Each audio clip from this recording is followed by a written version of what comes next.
Një paralajmërim për gjithë njerëzimin nga Jezusi, siç është shkruar, merrni parasysh të mëposhtme. E di punën tuaj. Nuk je as i ftohtë as i ngrohtë. Do të doja të ishe ose i ftohtë ose i ngrohtë. Prandaj, sepse je i ftohtë dhe as i ngrohtë, po të përbus nga goja ime. Zbulesa 3:15. Për më tepër, siç është shkruar, merrni parasysh të mëposhtme.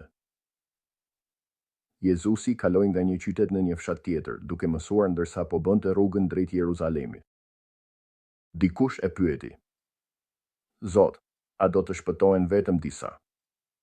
Ai u tha atyre: Përpiquni të hyni përmes derës së ngushtë. Sepse shumë, ju them, do të përpiqen të hyjnë dhe nuk do të mundin. Kur njëherë pronari i shtëpisë të ketë ngjitur dhe mbyllur derën dhe ju filloni të qëndroni jashtë dhe të trokisni në derë, duke thënë, Zot, na hap. Atëherë, në përgjigje, ai do t'ju thollë: Nuk e di nga vini. Atëherë do të filloni të thoni: Ne ham dhe pim me ty, dhe ti mësove në rrugët tona. Por ai do të thollë: Nuk e di nga vini. Shkoni larg nga unë, të gjithë ju që bëni të këqija. Do të ketë vajtim dhe kërcitje dhëmbësh, por të shihni Abrahamin, Isakun, Jakobin dhe të gjithë profetët në mbretërinë e Zotit. Dhe ju vetë do të hidhni jashtë. Luka 13:22-28. Kjo shkrim është një reflektim i drejtpërdrejtë i shkrimit të mëparshëm mbi kërkesën e Zotit për të mos qenë as të ftohtë as të ngrohtë, por të nxehtë, përndryshe Zoti do t'ju përbusë nga goja e tij. Një paralajmërim i madh.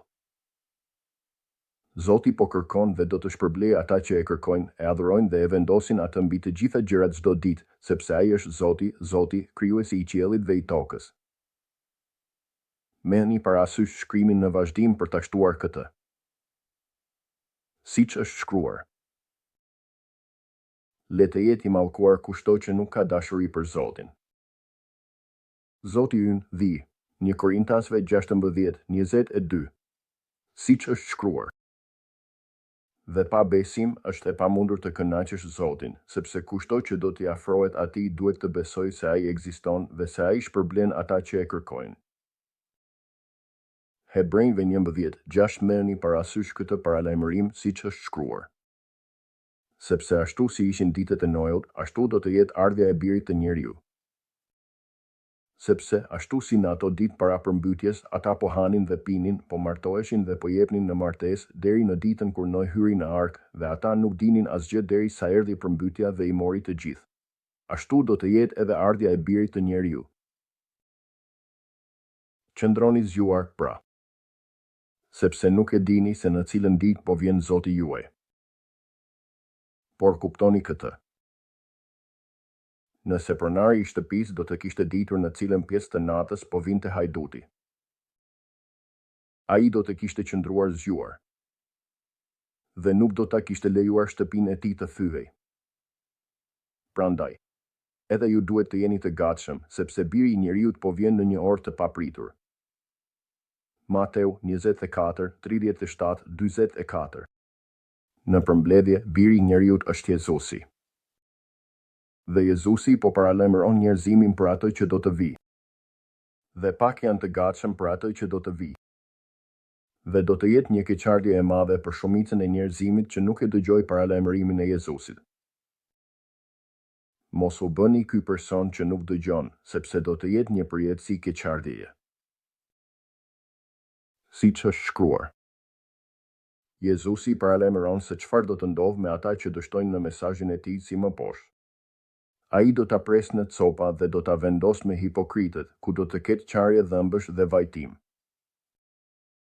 Mathe 24:51 vjeç. Për më tepër, një tjetër paralajmërim nga Jezusi. Merrni paralajmërimin siç është shkruar. Njëherë, Jezusi u pyet nga farisejt se kur po vinte mbretëria e Zotit dhe ai u përgjigj. Mbretëria e Zotit nuk po vjen. Me gjërat që mund të vëzhgohen, as nuk do të thonë. Shiko, Ja ku është. Apo ja ku është. Sepse në të vërtet, mbretëria e Zotit është mes jush. Ashtu si që ishte në ditët e Noel. Ashtu, do të jetë edhe në ditët e Birit të Njeriut. Ata po hanin dhe pinin, po martoheshin dhe po jepeshin në martesë deri në ditën kur Noe hyri në ark. Dhe përmbytja erdhi dhe shkatërroi të gjithë ata. Po kështu. Ashtu si që ishte në ditët e Lotit. Ata po hanin dhe pinin, po blinin dhe shisnin, po mbilnin dhe ndërtuan. Por në ditën kur Loti u largua nga Sodoma, rahu zjarr dhe shufër nga qielli, dhe shkatërroi të gjithë ata. Do të jetë ashtu në ditën kur do të zbulohet Biri i Njeriut. Luka 17:20-30.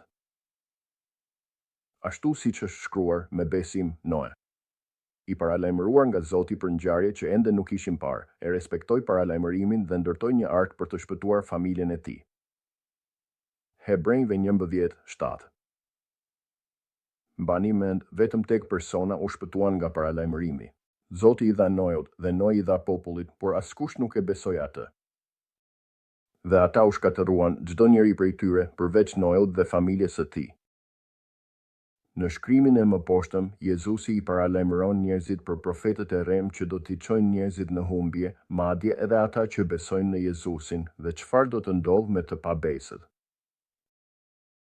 Ata që nuk besojnë, as nuk e adhurojnë Zotin, as nuk e bëjnë atë Zot, siç është shkruar. Por profetët e rem gjithashtu u shfaqen mes popullit. Ashtu siç do të ketë mësues të rem mes jush, që do të sjellin fshehurazi mendime shkatërruese.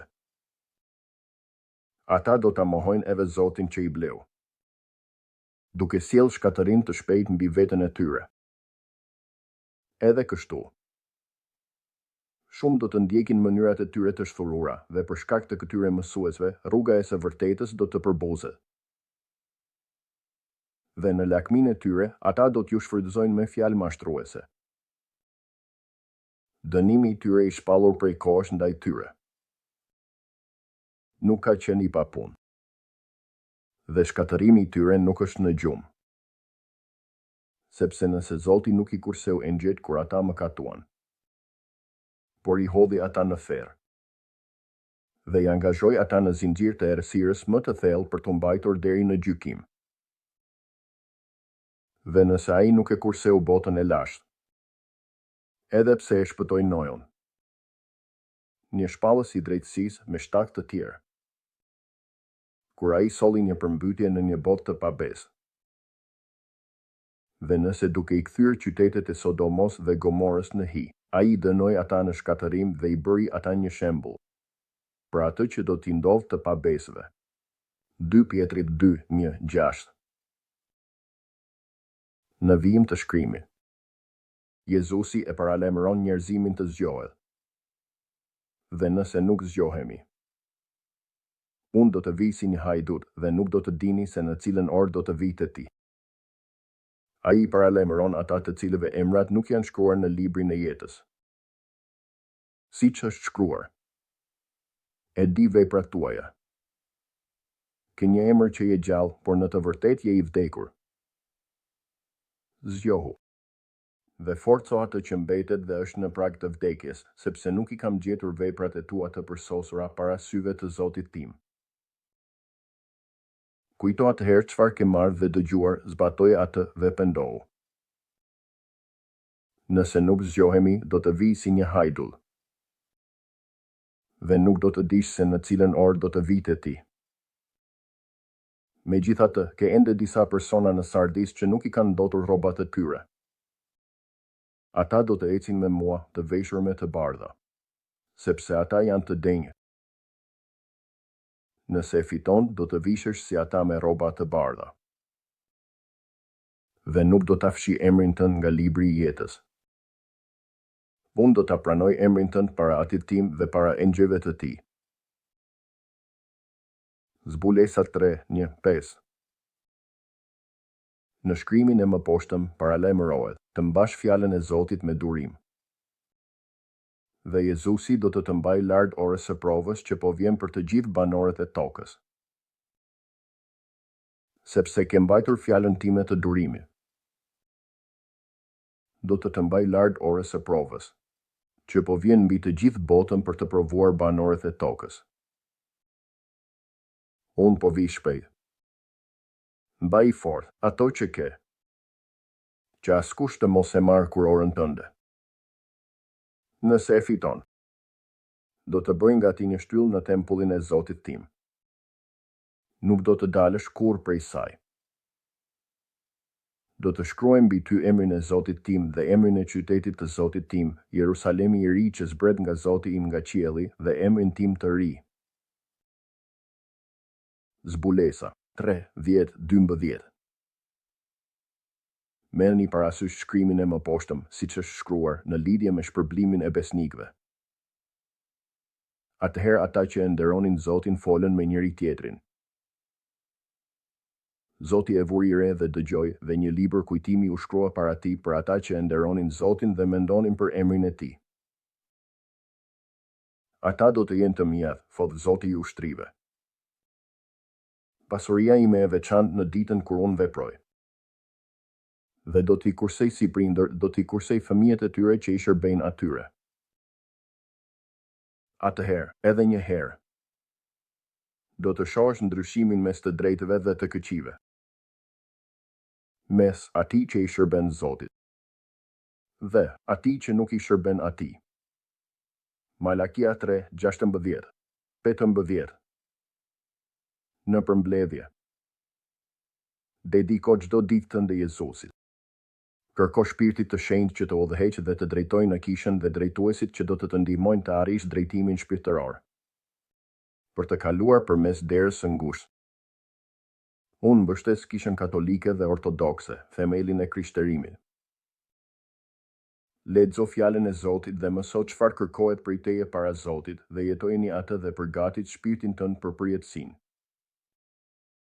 Pasi kjo është një pelegrinazh, ti po jeton në përgatitje për atë që po vjen, nuk është gjë tjetër. Shpresojmë që t'ju pëlqej ky video. Bëni like dhe ndiqni kanalin ton për të marrë njoftime për videot që do të vinë. Bardhësi në udhëtimin tënd.